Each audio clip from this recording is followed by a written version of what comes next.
are we not on a moment where everything has been said?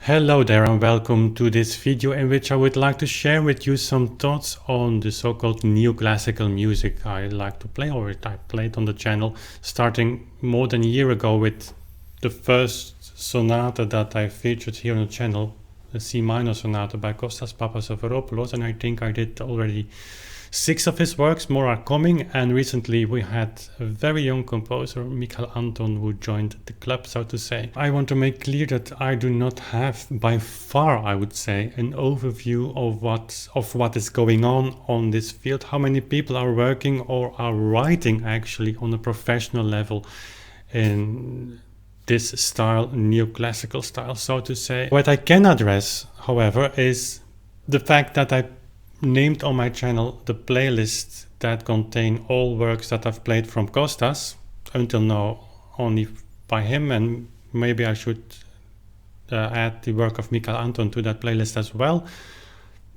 That is called, or was called, neoclassical music, as that is called today. But neo has a very negative meaning or connotation today, so to say, and I think it's wrong.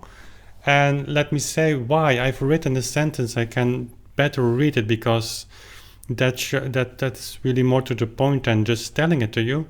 But neo today has a negative connotation, something that is really not really of our time, something that is copying in the best sense something that once was legitimate but shows in essence lack of creativity, and at the best is something that can be considered to be an interesting experiment.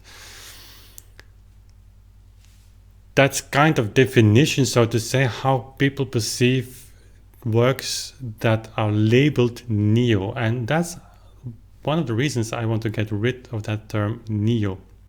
So of course that definition is a little bit black and white, as some definitions should be, and the truth might be more in the middle, but it surprises me that the musical establishment, so to say, establishment in the good word, I mean by that the people who are in charge, who make programs, and who are in charge of opera houses and big concert houses, so they have a strong influence of what happens today.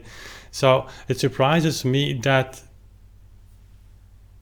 from that perspective they look down, so to say, on that neoclassical music. And that surprises me because it has also a commercial aspect, because in general you have an audience for modern music, and modern in the sense that the newer the better, whatever that means, whatever style that is.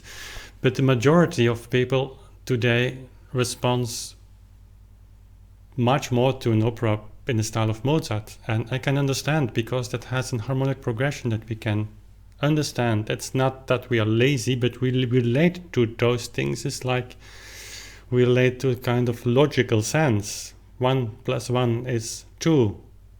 We can understand that, and in one way or another, I feel if tonality is left behind, and certainly in today's creations, more than maybe compositions, I feel lost. And I think majority of the audience feels the same way. So why would an audience today not respond very well to an opera written in Mozart style?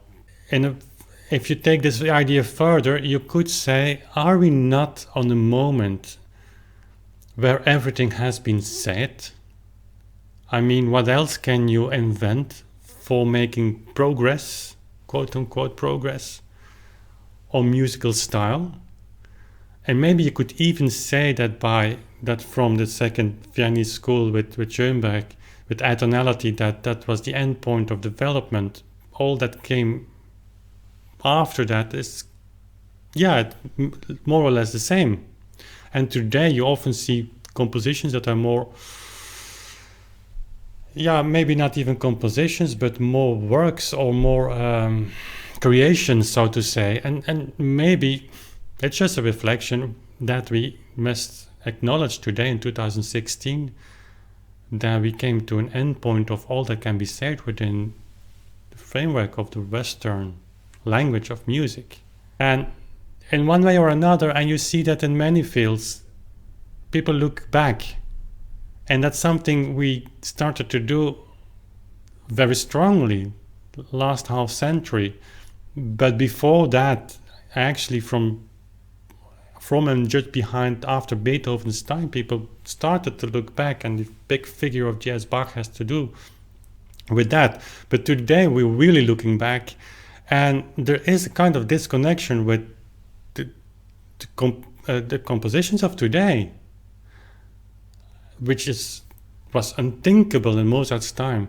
So, but if we just acknowledge the fact that all styles have been developed to their maximum limit of maximum level of quality, that might open a new perspective just to look back to the old styles, the earlier styles, in the same way that we look back to instruments and we make an harpsichord or a clavichord, or we build an organ in an earlier style because we think it fits very well the music that it was meant originally for. But in the second part, we really like those styles. And so recreating those instruments today is generally accepted.